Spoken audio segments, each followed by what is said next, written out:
ignition.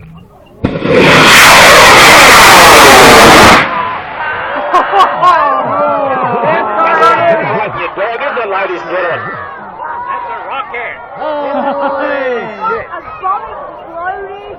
Now this rocket weighs 49 kilograms. So you do not want to land there.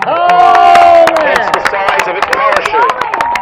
The parachute is approximately 28 feet across. That was a cracker. Awesome. Nick, that was a gorgeous launch.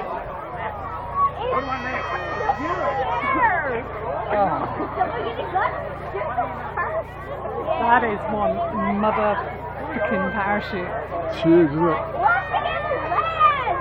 You think how big the rocket is and how small it is in the sky and how big that parachute is.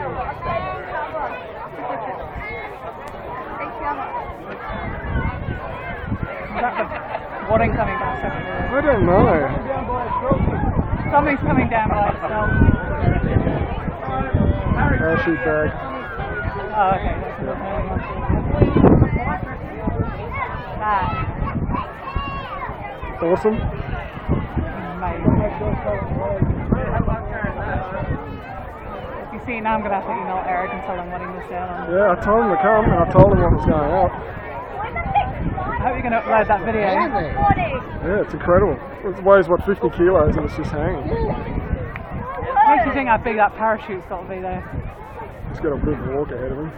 Ladies and gentlemen, most of the rockets that we've been flying here today have been a mixture of The bag must be low-powered attached to, is it? and high-powered rockets. Is it? With the high-powered rockets, they're basically broken down into three different categories. We have level 1 rockets, which normally fly on a H motor. We have level 2 rockets, which fly on the J motor and larger.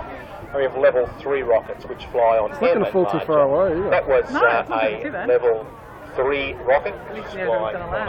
a M motor. There's someone over there already. Yeah, there is people wandering over there, isn't there? Wandering around. No, it's not like they're going to miss it, are they? Oh, that behind you. What crap? There's two! There's two parachutes, see? Yeah. This is only one. Big rocket, these two parachutes. Yeah, no, we only said that one. It will come down all in one go. Yeah, it's going to take over. Yeah, because it's folded on board. Trees, I think.